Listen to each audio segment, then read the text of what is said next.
Good afternoon, everyone. We are joined now by Johnny Butler. We'll just go ahead and start with questions. Mike, you're up. Please state your affiliation and unmute yourself. Hey, Johnny, this is Mike Toper with Spectrum News 1 in Raleigh. I want to ask you about your day at the plate, man. Obviously, you were seeing something good there. What allowed you to stay so hot, and kind of can you take us through your day? I had a lot of confidence coming in here. I thought I played really, really well the last game against Arkansas. Also, there's a lot of pressure on the pitchers all game because, every time I was up, I think there was runners in scoring position, and I'm always comfortable in those situations knowing that the pressure's on the pitcher. He has to come to me. I thought they did a great job pitching all game long. Their starter, he wasn't missing really much. I think he missed maybe one pitch, and that was the one I was able to get out. We will go now to Alex Sawyer. Please unmute yourself and state your affiliation. Yeah, Johnny, Alex Sawyer with Pack Pride here. There were a lot of NC State fans in the park today, and, you obviously get the home run in the first inning, kind of get exciting. Just what was the emotion like, being in Omaha, having all the fans there and getting ahead early and that big hit? It felt great. Our fans travel so well. I know I got a ton of friends and family here. Some former teammates came to support me. So I had a lot of energy coming into this, and it was just so exciting. Moving on to Andrew Schnitterkert with Inside Pack. Please unmute yourself and ask your question. Johnny, this is Andrew Schnicker with Inside Pack Sports. I'm just wondering, obviously Evan has done what he did for you guys today all year long, but just when you guys see him going out there when you're in a little bit of a tough spot with the lead kind of getting trimmed and runners on base, just how confident are you guys that he's going to go out there and get it done? Never a worry. Once we get the lead in 7th, 8th inning, we just feel like it's game over. Our confidence is through the roof. With Evan, what he's been able to do, it's been unbelievable. Never doubt. Andrew, if you have a second question you want to follow up? I do not. I'm sorry. We will move on to Brian Pirtle.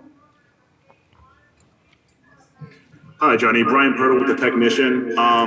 You obviously had the opening open the scoring with the home run, but later in the game in the ninth,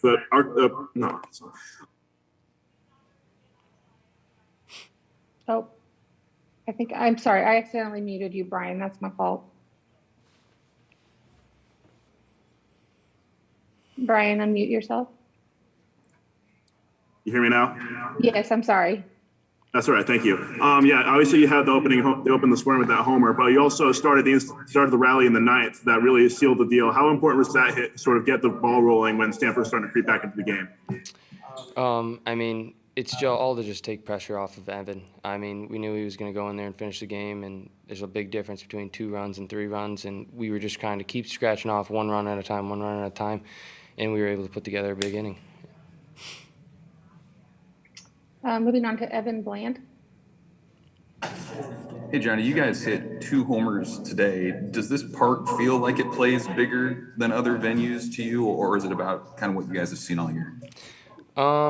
We've definitely seen it. I think the wind was a little friendly today, at least blowing to right field, maybe just a little bit, or just not in from right field. And that's where our 2 were.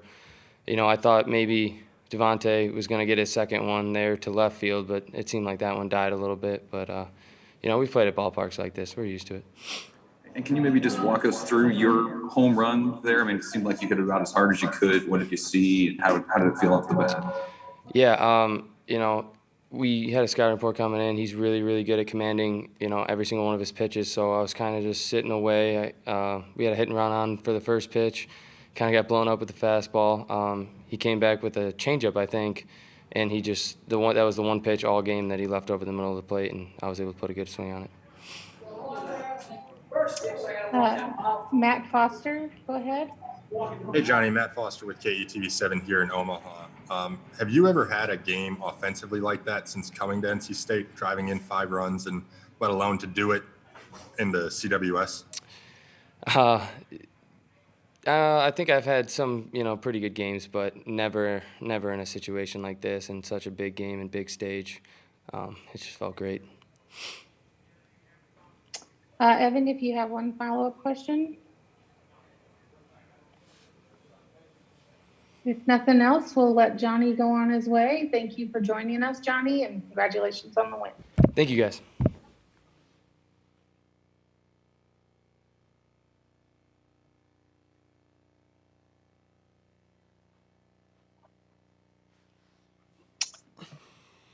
All right, we are joined now by Evan Justice. I'll go ahead, Evan, if you're ready to go.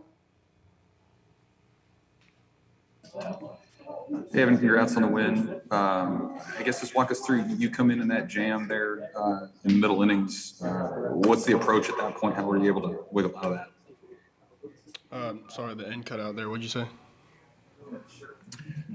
Just how you were able to wiggle out of that jam, that bases loaded jam. You guys were in middle innings. Yeah, I just tried to keep the same approach I always do, is fill up the zone. Force contact, throw a lot of strikes. The one thing you don't want to do in that situation is, be out of the zone, give them free bases. So I was just trying to fill it up as best I could. We're going to go to Andrew Schnittacher. Hey, Evan, I'm just wondering, when you guys look at the way that Reed pitched through sixth, and then he obviously kind of comes out there and struggles out there in the bottom of the seventh a little bit, how much when you've seen the start that he's had, do you feel like you want to go out there and try to pick him up and get him out of the trouble there? Yeah, that's something I always try and do, is just pick up the guy in front of me. We got some great starting pitching here, especially, Reed. He's one of my good buddies, so trying to pick him up. I thought he did a great job today, and I wanted to get him out of that jam, and fortunately I was able to. Alec, do you have a follow-up question? Yeah, I got one. Evan, Alex Sawyer with Pack Pride. You're obviously used to coming into high leverage, high energy situations, but kind of another level today with, 22,000 people, it being the College World Series. Just what's going to your mind as you come into that game, and just there's so many NC State fans, and just being on the stage? Yeah, just trying to soak it up. This is extremely fun. This is a great environment, and it's the College World Series. This is something we've worked for all year. It's something you dream about your whole life as a baseball player, and to be able to go out there and compete on this stage with these guys we have it's a dream come true, and it's a lot of fun. So I'm glad we came out victorious today. Moving on to Mike Topper. Hey, Evan, Mike Topper with Spectrum News 1 back in Raleigh. Just want to ask, what are your feelings of Coach Avon had said this was a must-win game for you guys, and with your eyes set on Monday, how does it feel just to get win number one under your belt here? Yeah, it feels great. You want to be in this side of the bracket after the first game. I thought offensively came out swinging. They did a great job today. So that's always very helpful as a pitcher. Having that run support we got today, it was huge. Anybody have anything else for Evan? Thank you, Evan. Congratulations on the win. Have a great night. Thank you very much. Next up, we will be hearing from Coach Avent.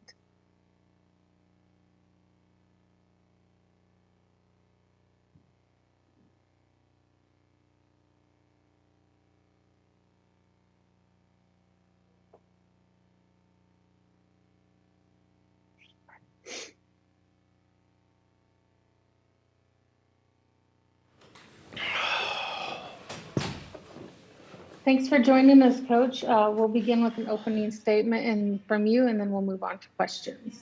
I think we were just played well and fortunate to get off the good start against a pitcher the quality of Brendan Beck, and I think that was good for Reed. Not that anything bothers Reed. I think he had a couple long innings, and I thought we left some men on base, and when they came back and got that 3 spot there in the 7th. All you could think about was the men you left on base, and then we come up in the 9th, and that was a big inning for us. And so just Reed Johnson was Reed Johnston, Evan Justice was Evan Justice, and I just thought some guys at the top of the lineup had big, big days. We'll start with Andrew Schnitterkert, if you please. Yeah, Elliot, looking at Johnny, you mentioned the top of the lineup, but looking at Johnny, obviously he's a guy all year for you who's come up in big spots. But when you look at some of the big hits that he had today when you guys needed them, just how valuable is it to have a guy you can count on that you just know is going to go out there and get it done with runners in scoring position? You know, he's just a tremendous player. I've said it all year. You know, he's that guy that when you coach him every day and you see him at practice every day and you see how consistent he is, he's a model of consistency in everything he does, base running, outfield play, everything he does. And guys like that sometimes fly under the radar, but I think it's hard for Johnny Butler to fly under the radar. I think people started taking notice of him midway through the season, and he's just a tremendous player who continues to play better and better. Moving on, we'll have Brian Pirtle. Yes, hey coach, Brian Pirtle here with the technician. This really felt like a team win day. You mentioned that there was a good production from a good few guys, but unless my scoring is incorrect, I believe everyone in the starting nine reached base in some form or another. How would you say about that? How each of the member of the team that took the field today, how they contributed to the win? It's always been a team win with us. That's the way it's been all year. You know, we played for the last 3 months. It's no secret we played 9 guys pretty much every day. Merle likes to say it's 9 guys from 9 states.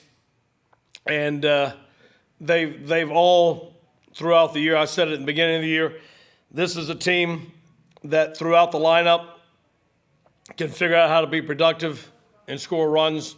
And that's the name of the game. And we score it in different ways because we can bunt, we can run, we can hit with power, hit gaps, you know, singles. And we just do it in different ways. And when you get to this stage with all the quality pitching that's out there throughout the country, you have to be able to be versatile to score runs in this environment. And I think that's, once again, that showed. Alex Sawyer, you are up. Yeah, Alex Sawyer with Pat Pride. Johnny Butler said that, you know, they don't worry when Evan Justice is in a game. He said that he feels like if you guys are up in the 7th or 8th, that he feels confident because he knows Evan's going to get it done. We've talked about that so much this year, but just his consistency and him bringing that here in Omaha, just how much of a boost, how much does that help the team to have him being a guy that can go 2-3 innings and you know what you're going to get from him?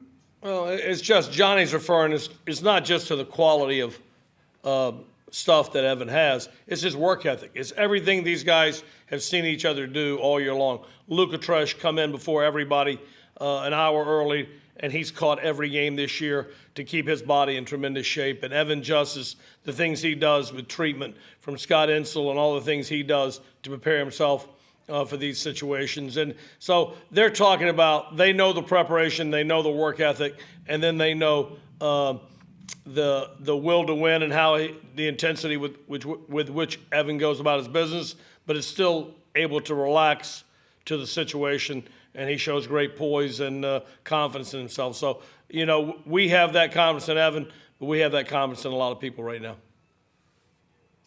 Mike Topper, you're up. It's Mike Topper from Spectrum News 1. Coach, firstly, love the old school Tuffy t-shirt there. And secondly, obviously the scouting report paid off. I was wondering if you could just give us your thoughts of the approach at the plate, obviously 12 hits, 10 runs, and how you guys were able to produce offensively. Yeah, thanks for the comment on the whatever you call it the slobbering wolf, whatever you call it. But this is the wolf that we had when those guys, Monty Tal, David Thompson, Tim Stoddard, those guys won a national championship, Tommy Burleson. And this was the wolf of the 70s, and I'm glad to see they brought it back because this is what we all remember in the glory days of NC State. And but anyway, back to your question. Say your question again. You're unmuted. You're muted.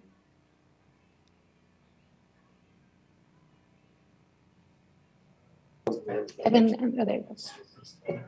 Well, this is Evan Blaine with the Omaha World-Herald. I'll ask a different one, Coach. You guys hit 2 home runs today. I'm curious, does this park feel like it plays bigger than other venues, or did you expect to continue to hit home runs like you guys have all year?